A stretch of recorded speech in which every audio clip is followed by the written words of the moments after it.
I had no idea what it was. It was quite scary. There was no way that my son was not going to make it through this surgery. I think her worst fear was that he was going to die. His eyes are rolling in the back of his head, and his body was completely limp. Just do something. Hang up and do something. Next, two medical mysteries that defied the experts. From the day Michael Murray is born, it's clear that he simply isn't normal. But as his features grow more and more unusual, his mother is forced to take matters into her own hands. I knew something wasn't right. So I just grabbed him and went straight to the emergency room. Then, on a seemingly ordinary day, little Colin Harvey suddenly becomes unresponsive. And while doctors shrug it off, it's just the beginning of a series of episodes that will send his parents' lives spinning out of control. I felt fully confident that this was going to happen again. What do I do? When illness strikes, we look to doctors to give us answers. But what if they can't? For these unlucky patients, diagnosis is a mystery.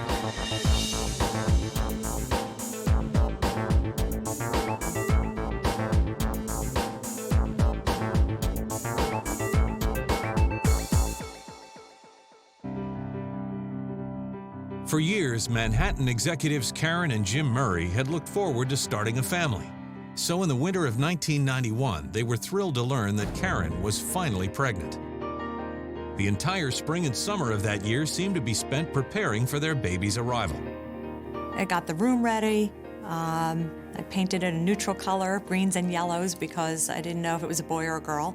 And just really enjoyed my pregnancy. Everyone was excited about the pending birth. It was good to be together that summer. She was thrilled. She was expectantly happy, no pun intended. And on August 13th of that year, Karen goes into labor.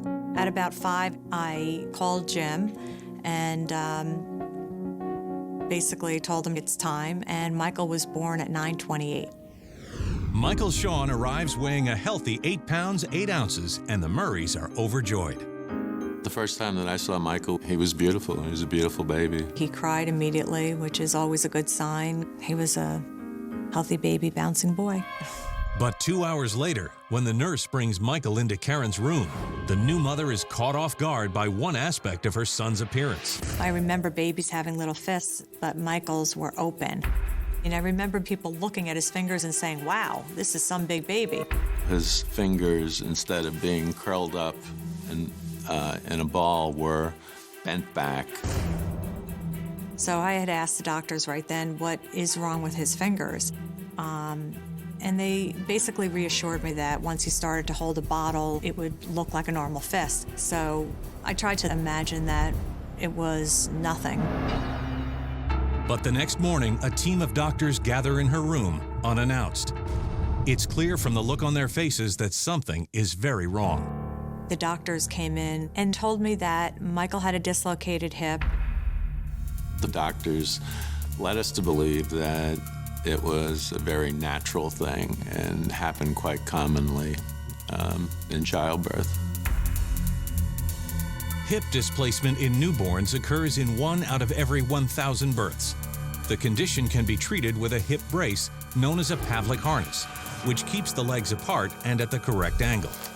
Doctors usually suggest that infants use the harness for 6 to 8 weeks. It was sort of like a contraption.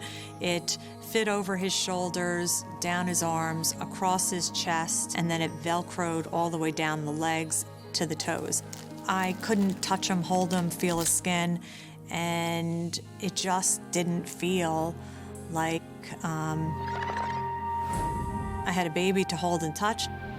Unsettled by the turn of events, the young mother worries as to how this could affect Michael's ability to walk later on. But the medical team assures Karen that her son will be just fine.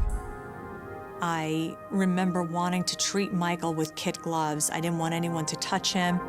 Sure enough, 8 weeks after the harness was first put on, the doctor gives Michael a thorough head-to-toe exam and declares the infant perfectly healthy. It felt good to hold him and feel his skin. It was wonderful. But just as Karen's beginning to relax again, she notices another strange aspect of her son's appearance. Michael's chest is definitely not normal. Once I took the harness off, I noticed that there was a indentation in his chest bone. I couldn't see it with the harness on. I said, "Why does he have an indentation in his chest bone?" I don't have that at all, and my husband doesn't have that at all. Alarmed by this new development, the Murrays take Michael back to the pediatrician right away. It was determined by the doctors that Michael was perfectly normal and that these things would take care of themselves.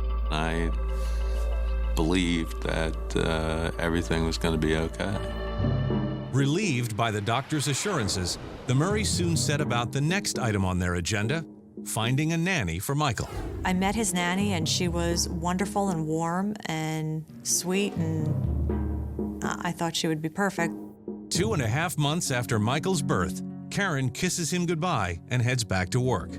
It's an extremely difficult moment for the first-time mother. I wanted everything to be perfect. I never, ever thought that things wouldn't be perfect. But 2 weeks later, on a seemingly ordinary day, Karen gets a phone call that changes everything.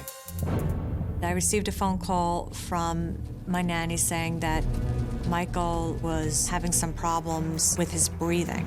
The nanny is frantic.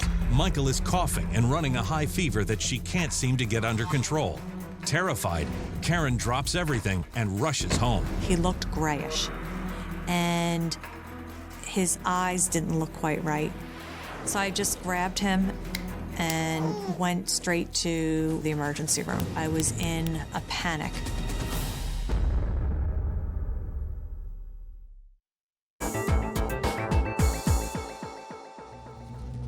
Since the day her son Michael was born, Karen Murray has tried to accept that he is different. Michael has abnormally long fingers and a bizarre indentation in his chest bone. But nothing could have prepared her for the day he almost stopped breathing. I knew something wasn't right, so I just grabbed him and went straight into the emergency room. I was in a panic. As the doctors take 3-month-old Michael out of Karen's arms, it's all she can do just to keep it together. Michael is coughing uncontrollably and fighting to catch his breath. It was pretty dramatic. The on-call doctor is sure something is wrong with Michael's lungs and immediately orders a chest X-ray. 15 minutes later, he has the critical clue he needs to make a diagnosis. I don't remember much except for them coming out and saying that Michael has RSV virus. RSV, or respiratory syncytial virus, is a very common infection that inflames the lungs and breathing passages. In young children and infants, the virus can lead to long-term respiratory illnesses and, in some cases, death. Michael was wheeled upstairs and went right into an oxygen tent. And I just remember being really scared. At certain points, it was pretty severe. But there is no specific treatment for RSV. All the doctors can do is wait for his little body to fight off the virus. We stayed in that room together for 10 days. I never went home. But Michael proves resilient. He's gradually weaned off the oxygen, and less than 2 weeks after his admittance, the Murrays are cleared to take him home. In the months that follow his hospital stay, Karen and Jim are thrilled to see their son growing stronger every day. He achieved all of his milestones right on time. So he was sitting up and crawling right with my other friends' babies. He was a happy kid. I would go in phases of believing, gosh, maybe everything really is okay. But always the nervous mother, Karen keeps a close eye on her son's progress. And it isn't long before she spots another unusual development. Michael never seemed sturdy. He always seemed like he was falling over and like loose. He seemed like a floppy baby. As time went on, I remember a constellation of things that were different, let's say, than the other children. Alarmed, Karen begins to wonder if her son could be suffering from a muscular problem and immediately lines up a series of appointments with specialists. I just kept going to doctors and pursuing some answer. I went to orthopedic doctors, joint disease doctors. After a few evaluations, they chalked it all up to a muscle tone issue. Doctor after doctor tells her that Michael has hypotonia, or abnormally low muscle tone. In addition to having weak muscles, patients with hypotonia are often capable of extending their joints beyond normal limits, making them appear floppy, like a rag doll. They started saying, it's no big deal, go for occupational therapy or physical therapy. I took him for 3 or 4 sessions a week because I figured the more I did it, the more stable he would become. I was taught growing up that you believe what the doctors say, and I did, so I always had confidence that Michael would eventually grow out of these things. Over the next year, Michael continues with the physical therapy, but there are no marked improvements, and Karen begins to question the diagnosis. Is Michael simply suffering from an extreme case of hypotonia, or could it be something far worse? The whole thing didn't make sense to me. Is that why his fingers are long? Is that why his chest is indented? What I remember is the fear and anxiety that Karen was experiencing, but she was met with such resistance by the medical community that, you start going, am I crazy or are they?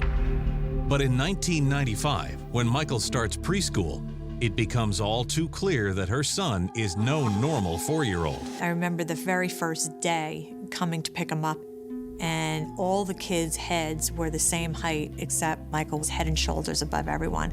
And I remember stopping dead in my tracks. Through all the ups and downs of the past several years, it just never dawned on Karen how abnormally tall Michael was.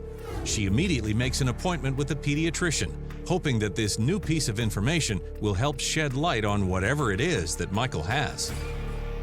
And I remember the doctor saying, worry when your kid doesn't grow. Don't worry when your kid is growing. You've got nothing to worry about. At the same time, the doctor does concede that at nearly 4 feet tall, Michael is in the 100th percentile in height for children his age. I can remember on numerous occasions him saying that Michael is perfectly healthy. He's tall, you're tall, Karen's tall. Karen desperately wants to believe the doctor's assessment, so she turns her attention to Michael's upcoming birthday. She's planning a big surprise, one that will turn out to be the most important of his young life. She bought me a brand new computer. I thought a computer would probably be great for his fingers, and plus he could learn, and I thought it would be wonderful. Later that night, after Michael has gone to bed, Karen checks out one of the programs on his new computer. It was called Family Doctor, and I thought I should really think about all of Michael's symptoms and see if I could find out what he has. At first, Karen is overwhelmed by the seemingly endless list of diseases. But a few hours into her search, she comes across one that sends her reeling. It was exactly the description of my son. Children grow taller than their peers. Check. Their arms and legs are disproportionately long. Check. Their fingers are long and can be contracted at birth. Check. They could have indentations or protrusions in their chest bone. Check. But the part that scared the living daylights out of me is that his aorta could be weak and it can tear and dissect, causing sudden death.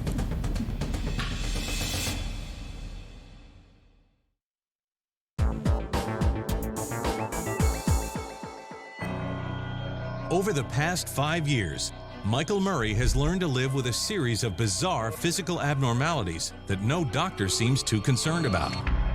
But now, his mother has come across a potentially fatal disease that appears to fit her son to a T. So I panicked. Oh my God, it's my only baby and I'm gonna lose my only child. Just horrible. Horrible. She just brought me right to the doctor. After that, most of it's a blur. This time, Karen forgoes her usual pediatric specialists and makes an appointment with a local cardiologist, Dr. Bruce Gelb. And I just remember being hysterical and crying and saying, we have to check and see if he has this. We need to know. She understood already the implications, so she was quite upset. Karen hands over Michael's extensive medical file, and Dr. Gelb meticulously reviews it. He then performs a full physical exam on the little boy. He was 5 at the time and was quite tall for his age, so that's always a start. His fingers were notably long and were quite flexible, and he had the indented breastbone. I remember them measuring him and saying, if the arm span is longer than the height, that's one of the telltale signs. Oh yeah, he's 3 inches longer than his height. I was frantic. Michael's excessively long arms are a benchmark for the potentially life-threatening disease. But before Dr. Gelb can confirm the diagnosis, it's imperative that he get a clear look at Michael's heart. So 1 hour later, the 5-year-old undergoes an echocardiogram. Michael's aorta measured 50% bigger than average for somebody his size. And that clinched the diagnosis for us. We realized that he did have Marfan syndrome.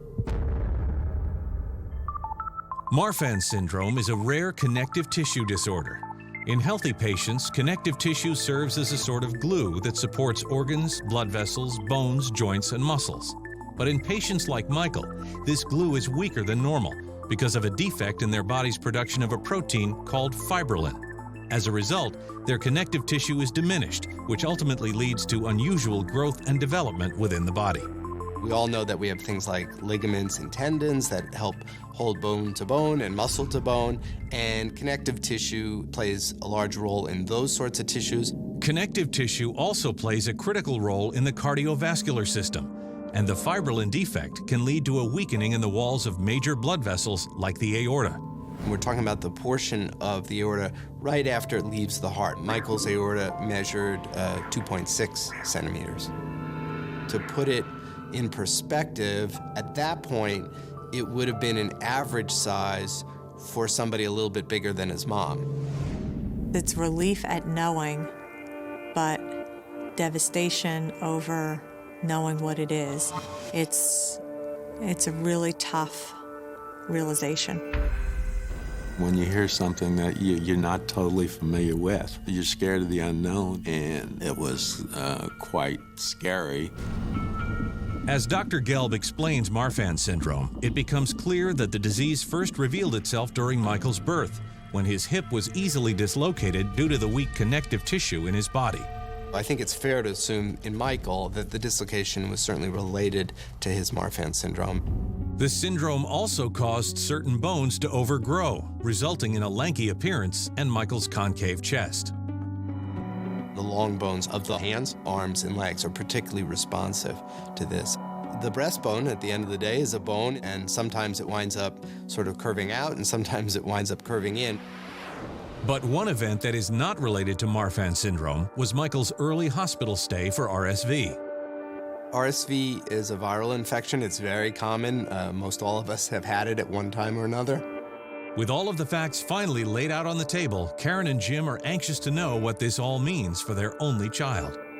I think her worst fear, though, was that he was going to die. Now, the Murrays must face a devastating reality.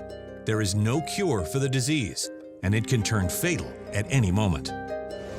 As the aorta balloons out, the wall gets thinner and thinner, and at a certain point, if we do nothing, that wall will start to give way, what we refer to as aortic dissection. And that really is pretty much instantly lethal. The good news is that with proper monitoring, they should be able to manage Michael's symptoms. First and foremost, Michael will need to restrict his physical activities to prevent overtaxing his cardiovascular system. In addition, he'll have to have his aorta monitored every 3 to 6 months for the rest of his life.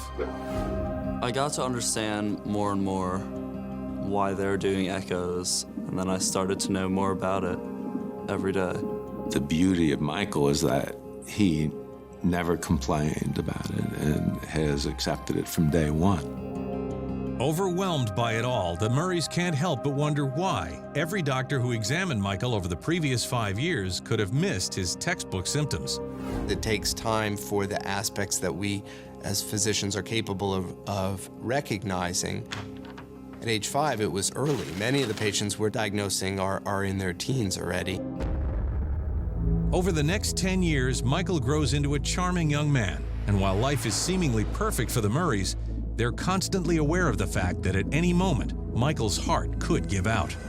One of the reasons why the aorta is measured on a consistent basis is to determine its growth, and once it reaches a certain size, then elective surgery is recommended. You just never know how quickly the aorta is going to grow. Then, in 2007, the family suddenly comes face to face with their worst fear. A routine screening reveals that if Michael's aorta stretches just 1 more millimeter, he could die without warning. I really just didn't think it would have to come that fast. I thought it would be much later on. He was just incredibly mature about it. I so many times wish that I could have it over your child. 3 weeks later, Michael is wheeled into the OR for open heart surgery. What I really was concerned about is putting him out, knowing that they were going to crack open his chest, put him on a heart-lung blood machine, and for a while that he wouldn't be with us. Over the next 8 hours, the surgeon carefully replaces the weakened section of Michael's aorta with a synthetic tube that will never stretch out and will last for the rest of his life. After the surgery, I just feel healthier overall. I feel like I'm just more open to do things. He really healed beautifully, and kids are resilient. It's amazing. Today, 12 years after being diagnosed, 17-year-old Michael is 6'7" and a senior in high school. While his condition will always need to be monitored, the future does look bright. We're very optimistic. He'll always need to be watched, and certainly we would expect lifespan-wise that he should do great. If my mom didn't keep trying and striving, then who knows where I'd be today. He's very social. He does well in school and has such a great outlook on life. It's a dream come true. My greatest hope is that he can live a normal life. What makes me proud of him is the way that he's dealt with this entire situation. He's my hero. While Michael Murray's family saw the first signs of his bizarre disorder at birth, no one in young Colin Harvey's family ever suspected that their whole world could come crashing to a halt almost overnight. In the summer of 2004, Wisconsin natives Christian and Jennifer Harvey were excitedly expecting their third child. With 10-year-old Emily and 3-year-old Grace already part of the happy family, Christian had a particular wish. When I found out that Jennifer was pregnant, I was really hoping it would be a boy. As Jennifer's due date approaches, the family plans to spend a free weekend setting up the nursery. But to their surprise, Jennifer suddenly goes into labor 3 weeks early. In the middle of the night, I woke my husband up. I said, "This isn't a false alarm anymore. You need to get up. We need to go now." And it was excitement, but also I was a little bit nervous seeing that it was 3 weeks early. But the young father's nervousness quickly fades when a healthy son, Colin Glenn Harvey, is born on the 4th of July, 2004. You happy you had a brother? Yeah. Colin's first year seems to fly by. But that fall, when the cold Wisconsin weather hits hard, Colin begins coming down with a series of ear and respiratory infections. Each time, the Harveys take him in to see the family pediatrician, Dr. Jeffrey Britton. Colin had several visits for respiratory infections, some of which were ear infections and some of which were cough infections. Dr. Britton assures the Harveys that they have nothing to worry about. Every illness that comes through the community seems to hit a daycare room. It's a very common problem. I just thought, well, maybe he's got a lower immune system than a normal person. But in January of 2006, Colin is stricken with an alarming new symptom that sends his parents reeling. He was coughing a lot. It was insane. I'd begun wondering if, there was just something more serious going on. Startled by the new development, Jennifer rushes her son back in to see Dr. Britton, who performs a comprehensive exam and takes several x-rays. The chest x-ray revealed a pneumonia on the right side. Pneumonia is a bacterial infection that can happen on top of the cold. That really had gotten me worried because that's something that jumps out. Dr. Britton prescribes an aggressive course of antibiotics to help clear up Colin's fragile lungs. And over the next few weeks, the Harveys carefully monitor his condition. But in the middle of it all, a strange new symptom suddenly emerges. I remember Colin drinking just excessive amounts of water. And within 20 minutes, he'd have drinking so much that his diaper would fall to his feet. We'd put a new diaper on him, and literally 20 minutes later, boom. The first thing they tell you when your kid is sick is to keep them hydrated, and we didn't even have to work to do that. And then, early one morning, as Christian is getting the children ready for school, Colin takes a terrifying turn for the worse. His body was completely limp, and you'd lift his head up and his neck would just fall backwards. Petrified, Christian makes a frantic call to Jennifer, who is already at work. Right away, he said, "There's something wrong with Colin. What do I do?" He seems like he's passing out right in front of us. His eyes are rolling in the back of his head. I said, "Take him to the hospital right now or call the ambulance. Just do something. Hang up and do something."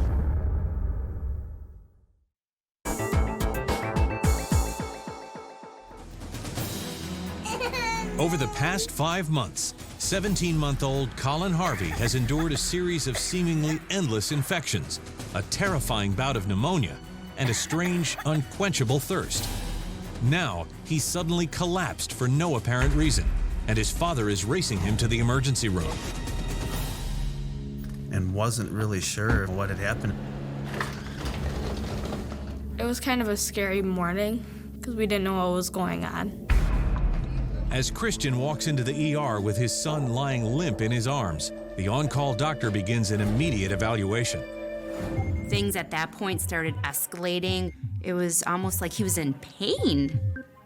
It was scary. As the Harveys bring the doctor up to speed on Colin's long list of symptoms, one in particular stands out. Out of all the problems that he had, a lot of them were respiratory type issues. Now all of a sudden we're dealing with another element that wasn't on the radar screen. Thirst is a symptom of being diabetic. Patients with diabetes are unable to produce sufficient amounts of the hormone insulin, which breaks down sugars, starches, and other foods into energy. If Colin is diabetic, it's possible that his rapid decline is the direct result of skyrocketing glucose levels. But the way to know for sure is a blood test. He was unresponsive to the environment around him. He slept through it all. Depleted is the word. I mean, he was just wiped out. But when the lab results come in, they're nothing short of shocking. Colin's numbers are the exact opposite of what the doctor was expecting. A normal blood glucose range is between 80 and 100 milligrams per deciliter, but Colin's blood sugar level is dangerously low. It was in the 40s. So the doctor was like, obviously this child is not diabetic. On the contrary, the blood test is a clear indicator that Colin is in fact hypoglycemic. His body is desperately short on glucose, and if the supply runs too low, the 17-month-old could easily slip into a coma. That was just awful. I don't think we fully knew how bad that was going to be. The ER staff immediately puts Colin on an IV of a glucose solution to raise his blood sugar levels. Once he's stabilized, the doctor explains to the concerned parents that there's no specific treatment for hypoglycemia. They just need to make sure that Colin eats regularly to maintain an adequate glucose level. If he ever appears lethargic or shaky, a piece of candy should bring him back around. And really, the only advice that we were given was make sure you feed him dinner. Your other kids, they may have been able to miss a meal. Colin can't do that.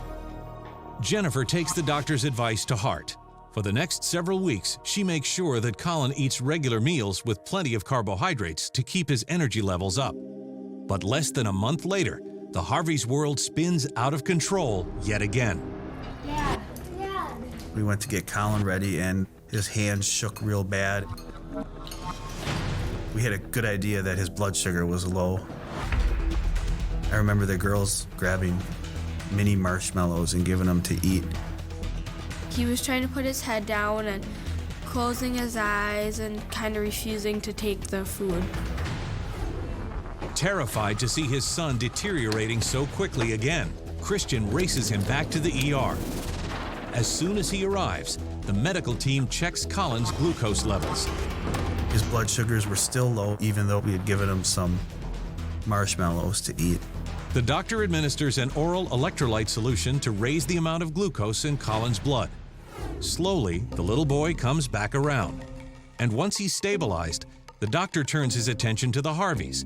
He needs to know about Colin's last meal. The night prior, he had eaten a late lunch, and he had gone to bed about 6 o'clock.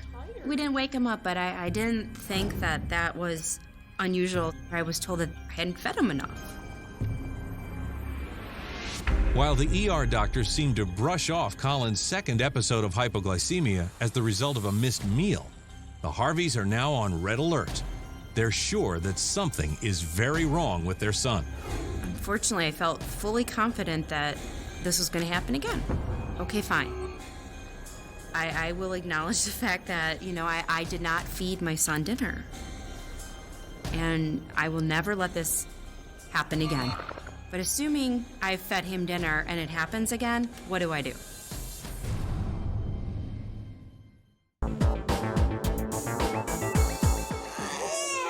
Colin Harvey, just 20 months old, has had 2 hypoglycemic episodes in the past 3 weeks. And when the emergency room staff seems to blow off their concerns about potential future attacks, his parents head directly to the family pediatrician, Dr. Jeffrey Britton. Here was a child who had 2 episodes of symptomatic hypoglycemia. Therefore, there must be something wrong. Dr. Britton promises the family that he'll help them get to the bottom of Colin's case. That same afternoon, he contacts his colleague, geneticist Dr. Bill Reed, who specializes in rare metabolic disorders. He called me up and told me that he had a young boy with a couple of episodes of hypoglycemia that were unexplained. Dr. Reed knows there's only one way to get a better understanding of what's going on inside Colin's body. The young patient will need to undergo a fasting test. Dr. Reed had suggested we bring Colin into the hospital, have him fast until his blood sugar dropped low enough in a setting where we could measure it right away, do the blood test we needed to do, and then give him some IV glucose and bring his blood sugar right back up. By that time, I'm like, all right, let's get going. We need to figure this out. Just 10 days later, Colin is admitted to the hospital. He went to the hospital, got there around 5 p.m., ate a light supper then, and had the IV placed. And then we let him sit there fasting. But at 4 a.m., Jennifer is taken aback by the sudden and terrifying change in her son's condition. His blood sugar, once it hit a certain point, started dropping really fast. Dropping. All of a sudden, it was like he wasn't responsive. Petrified, all the Harveys can do is look on as members of the medical team rush in to take blood samples. We got a blood sugar that dropped below 50. That was our magic time for drawing and sending off a long list of laboratory tests. With the samples in hand, the doctor immediately administers a glucose IV to raise Colin's blood sugar back to normal. He had been almost unconscious. 3 hours later, he's fine. He's eating, he's smiling, he gets dressed, and he walks out. That just shows the deceptiveness of this. I just wanted whatever was wrong with Colin to be identified and to be something that wasn't life-threatening. 24 hours later, the test results are in, but the findings do little to ease the worried parents' minds. We had eliminated a lot of other possibilities from the results of the fasting test. Disorders on the short list after that test were disorders that involved glucose and carbohydrate metabolism in the body. Dr. Reed explains to Jennifer and Christian that while he's figured out this one piece of the puzzle, he still needs to pin down exactly what's causing Colin's body to shut down. And the only way to do that is to test his DNA. Unfortunately, it's going to take 5 months for the results to come in. I thought about it all the time. That was consuming me. I'm not sure how much energy I had left to do anything else but what had to be done on a daily basis. At that point, I was so numb. It was just day by day. The ensuing weeks are the longest of both parents' lives. Then, a few months before Colin's DNA test is due in, they begin to notice a disturbing new symptom. Coordination-wise, he was very on target. Verbally, very behind. Could say da-da, and that was da-da-da-da-da. Eventually he picked up a couple other words, mama. By 18 months, most children have several words that they can speak. In Colin's case, he wasn't speaking very many words yet at age 18 months, but every child is a little bit different. By age 2, however, Colin was not putting 2-word sentences together. Colin was at about 5 to 10 words, and most kids his age had a vocabulary of about 250. So it was very significant. We still really didn't know what was wrong with him. Watching the progression, we all just kind of felt deflated. It was a hard time. It was a lot to take in.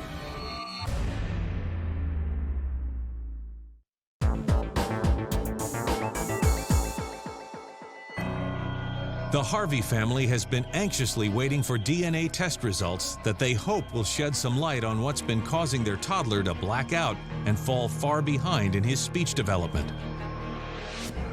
Then, on a crisp fall day, the phone rings. It's Dr. Bill Reed, and he wants to meet with them immediately. When we got the call saying they have the results, come on in, I'm thinking, why do we got to drive all the way down to hear the results? There's a fear of the unknown. But nothing could have prepared the Harveys for what the DNA results reveal. The easiest way to get a diagnosis was just simply to do a number of DNA tests for a category of diseases, and it worked well for us with Colin. The results fit rather well with his clinical findings that he has congenital hyperinsulinism. Congenital hyperinsulinism, or CHI, is an inherited genetic metabolic disorder that causes low blood sugar. In healthy individuals, the pancreas produces insulin to help break down glucose consumed in carbohydrate-rich foods. However, in patients like Colin, the pancreas is blind to the blood glucose level and never stops producing insulin. As a result, their blood sugar levels can drop extremely low unless a patient is consuming a steady stream of calories. We had a definite name, a diagnosis. Now we just had to figure out how to keep Colin healthy. Colin's problem is essentially the opposite of diabetes. He makes too much insulin instead of not enough. In turn, the excess insulin in Colin's system rapidly burns through the glucose that his body needs for energy. As that runs out, hypoglycemia can quickly set in. Hypoglycemia brings on very rapid changes in brain function and alertness and awareness. And it's progressive. First you get grouchy and or hungry. Trembling and shaking is very common. Then you can be asleep, and then you reach the point where you start getting active, severe brain damage. hypoglycemia. It's exactly like being drowned and then revived. While the family does their best to get a handle on the complicated diagnosis, Dr. Reed walks them through everything he knows about CHI and how it's been presenting in Colin. He suspects that his most recent speech delays are directly linked to the disease. It doesn't take very much hypoglycemia to interfere with the very highest brain functions. And speech is a very complicated brain activity, so his speech delays sadly might result from hypoglycemia.